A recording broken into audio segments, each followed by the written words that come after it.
now I would like to welcome our second presenters, Dr. Lu Hao, who is a professor of Nanjing University of Information Science and Technology, and her current research interest focus on effect of climate change, land use, land cover change on ecohydrology, water and energy balance, and urban meteorology. And today she will be talking about understanding the interaction of forest-water-livelihood nexus to address global change issue with nature-based solutions in Nepal.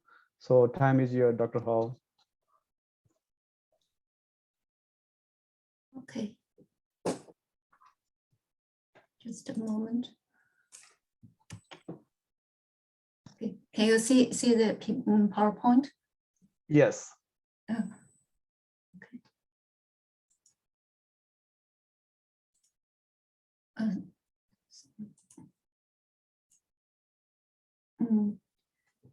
Okay, thank you very much, Dr. Song, and good morning, everyone. I'm so honored to have this opportunity to communicate with you here.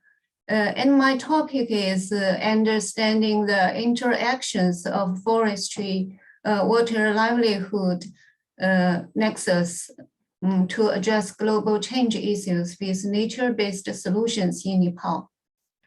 And this is some preliminary results funded by an international collaborative research project. Before I present our results, I would like to give a brief introduction to the project first, and hope get your suggestions and collaboration. And the project is funded by National Natural Science Foundation of China and UNEP from 2021 to 2025, 5 years. We will focus on examining the nexus of forestry, water resources, and livelihood. We have a multidisciplinary cooperation team, and the team members are from UNEP and the Chinese Academy of Sciences and the Chinese University of Hong Kong. And Dr. Song and Dr. Ge Sun from USDA are also collaborators on this project. Tribune University and ISMO are also heavily involved with this project. Our project and Dr. Song's project are complementary to each other in many ways. Although our study sites are different, I envision opportunities for collaboration between the two projects. There are several motivations behind this project. As we know, climate change is the most significant challenge to achieving sustainable development. While NBS is a new approach to solve many of the world's emerging global change issues. In Nepal, community forestry is recognized as an effective way to improve people's livelihood and addressing sustainable development following NBS approach. And the forestry, water resources, and livelihood nexus following NBS takes advantage of the power of integration to achieve sustainable forest management goals. However, significant knowledge gaps still exist in understanding the interactions of forest, water, and people nexus in the global ecosystem science communities. Nepal is a hotspot of global climate change impacts. Known as the water towers of Asia, the Himalayas have the largest concentrations of glaciers outside the polar region. And a recent study pointed out that under the RCP 4.5 scenario, the glacier melt runoff in this region will reach the peak in the next few decades. And the melt runoff will gradually decrease. On the other hand, reduced runoff due to improvement from greening up may exacerbate the impact of drought risks and the loss of springs. So we believe that the relationship of water resources and vegetation in alpine areas has great significance to regional water, energy, and food security. From the public, in addition to concerns of climate change impacts, there are concerns of forest management effects on spring water. Pine trees might have helped repopulate countries' barren mid-hills. However, some people worried that too many pine trees have caused springs drying up and reduced vegetation diversity. Recent research reports that community forests with monoculture pine species decreased water flow, particularly during dry seasons, compared to the mixed broad leaf forest. So climate change adaptation measures must consider the trade-offs among the different ecosystem services. That means carbon sequestration, water supply, and livelihood. The core of our research will examine the mechanism of interactions among the three components of forestry, water, and livelihood nexus at multiple spatial scales. And the research will develop a comprehensive modeling tool to assess forest ecosystem services and interactions with livelihood. And based on this, we will propose NBS strategies on watershed management and forestry and water policies toward sustainable development.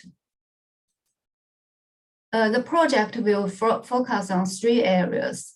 First is to collect field data and conducting integrated synthesis.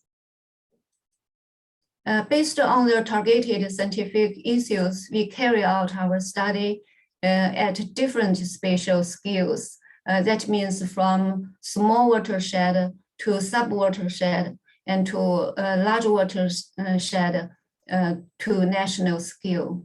The data will be collected from the Kentucky River Basin and three sub-basins based on the climate regimes and the dominant land use types and watershed management strategies. Investigation and analysis will be carried out on the eco-hydrological processes and human disturbance in this basin. Understanding water carbon coupling or water supply and ecosystem productivity must take the ecosystem water use or ET into the core processes to link forestry, water supply, and human water demand. This approach is especially important for the regions lacking of data for parameterizing detailed models. So our second task is to develop a comprehensive practical Nepal model to assess the functions of ecosystem services in water and carbon at a national scale. Firstly, we will develop a hybrid model to simulate ET and water yield in Nepal. The hybrid model has the advantage of mechanistic linkage between carbon and water and the simplicity and the computational efficiency. We will use Professor Song's concept model to study human and natural coupling. For example, the long-term dynamics, interactions, and nonlinear behaviors of natural systems, such as carbon storage, water supply, and human-involved systems, such as livelihood and land use practice. We also clarify the relationship among livelihood capital, livelihood strategy, and community governance and livelihood outcomes in the context of smallholders in rural Nepal and build indicators to assess this. A structure A structured questionnaire covering detailed information we concern will be used to collect data to verify our hypothesis. The last task is to explore methods to improve the overall benefit and the sustainable supply of ecosystem services under changing climate, and propose a development strategy of watershed management following NBS based on the local environment and the effective community forestry policies. We hope these results from this study will contribute to understanding human-nature interactions, and this is essential in guiding local forest and watershed management practices in Asia's water tower region. 2021 is the first year of the project, and we have some results in this year. We forecast three questions. The first is how Nepal's climate and vegetation has changed over the past decades. Has the climate and vegetation significantly changed eco-hydrologic characteristics during the past decades in Nepal? And what is the contribution of the vegetation and climate change to hydrological response and its effects on local water availability? Previous studies on hydrological changes in mountain areas mostly focused on the effects of climate warming on snowmelt glaciers. In Nepal, climate warming may increase glacier meltwater and thus increasing runoff and thus flood risk, while vegetation improvement may reduce runoff and thus increase drought risk and the loss of springs. Which one has a greater impact remains to be explored. In addition, with the weakening of glacier regulation, the melt runoff will gradually decrease, and the surface runoff dominated by glacier meltwater may change into rainfall-dominated hydrological process. This will also exacerbate the impact of drought and flood risk. Observation records show that the mean temperature is increasing over the entire Nepal, except in a few stations. And most of the Midwestern region showed a decreasing annual precipitation trend. We also noted that some data set showed that the temperature began to decline after 2010, but this need to double check use observed data. In Nepal, about 45% of land is covered by forests in 2015, and mainly distributed in Terai and the Middle Mountains. Evergreen broadleaf forests and evergreen needle-leaf forests were the two main types. During the past half century, due to population growth and agriculture expansion and harvesting for fuel and timber, Nepal has experienced a continuous deforestation. Although Nepal's total forest coverage and condition are significantly improving due to the community forestry intervention, the decrease in forest land greatly impact the forest ecosystem and biodiversity in Nepal. Remote sensing vegetation dynamics showed a significant and widespread vegetation greening in Nepal. Nearly 19% of the Nepal showed positive trend in NDVI. Contributions analysis showed that climate factors mostly explain the vegetation dynamics, and the CO2 is a major contributor to the vegetation dynamics during the past 2 decades.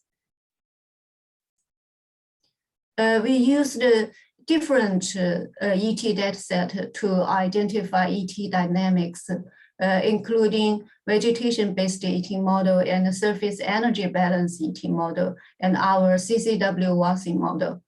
We found that there are large differences among methods, but 3 of these 6 showed a significant positive trend during the period.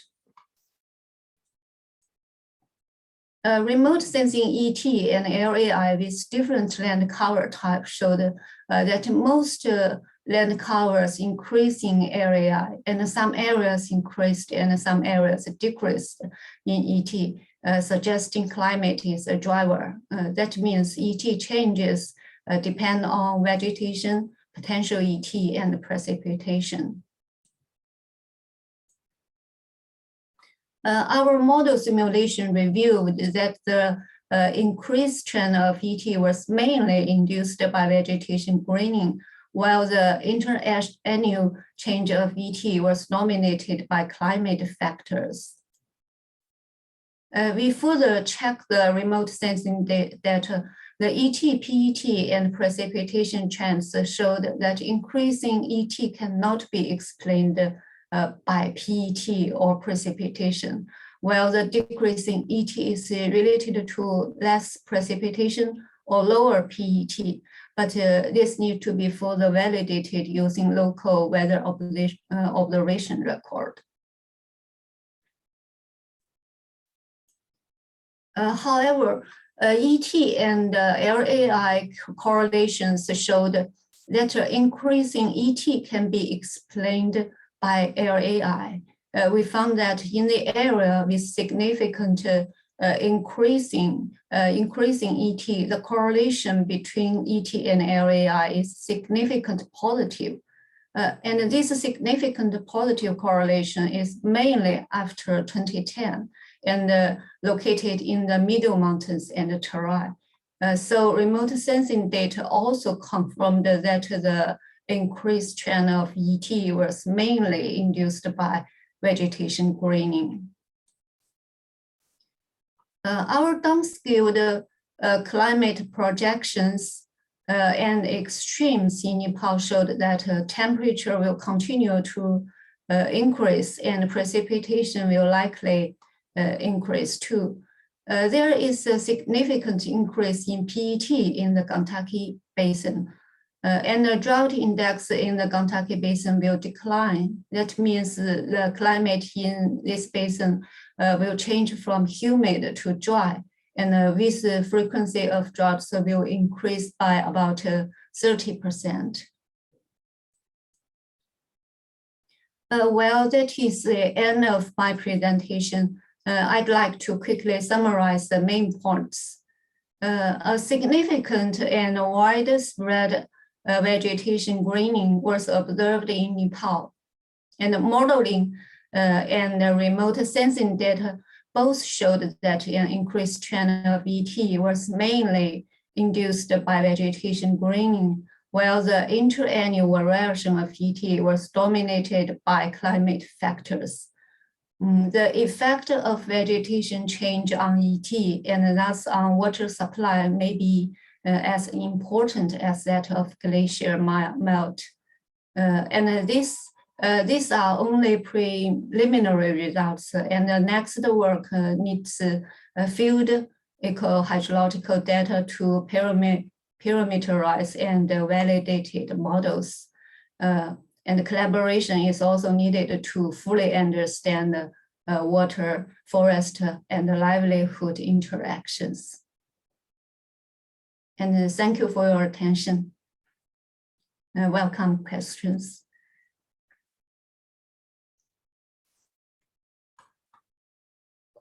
Okay, thank you, Dr. Hall, for this interesting presentations. We have a couple of questions. The first question is from Dr. Bir Bahadur Khanal Chetri, and his question is, local communities are blaming pine forest for drying local springs. Are there any conclusive studies to look at pine plantation forest and changes in sources of water? Yes, community forest is a dominant model for forest management in Nepal, and it is local at a local level can contribute to climate change mitigation by increasing carbon sequestration and enhance ecosystem services for the forest-dependent people and increase the ability of people to adapt to climate change. However, as we mentioned, some people worried that too many pine trees have caused the springs drying up. As we know, forest hydrologic characteristics largely depend on the balance between precipitation and ET. An increased trend of ET induced by vegetation improvement may reduce runoff.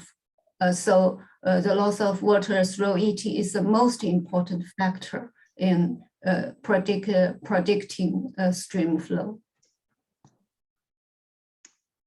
Okay, so we have another question, and the question is, have you used river runoff data to check evapotranspiration trend?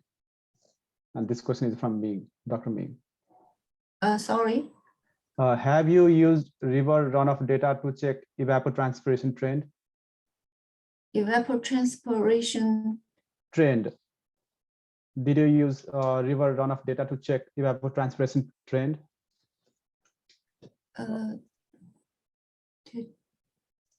It's on the chat box. Chat box, elaborate. Sorry. Yes, as we mentioned, understanding the characteristic and driving mechanisms and skill effects of trade-offs is a premise of ecosystem service management.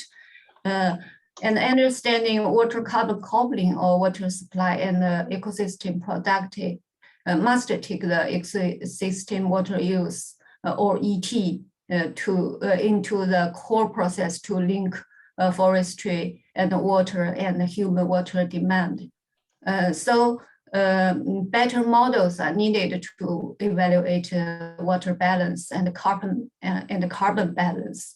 Such tools are also important to design and evaluate efficiency of NBS at a larger scale. In this stage, we mainly focus on vegetation and ET change to see if vegetation greening in Nepal has caused increasing ET.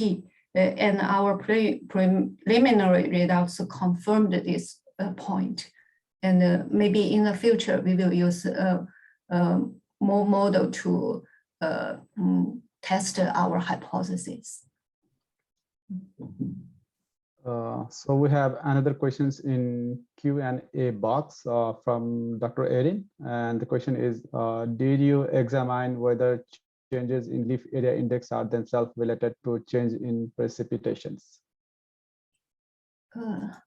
Sorry. It's in Q&A box. So the question is, did you examine whether changes in leaf area index are themselves related to change in precipitations?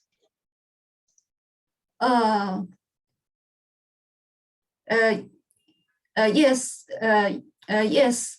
In the area with decreasing ET, we find the LAI. We find the precipitation and the temperature is a major dominant factor. And in the areas with ET increase, and the LAI is dominant.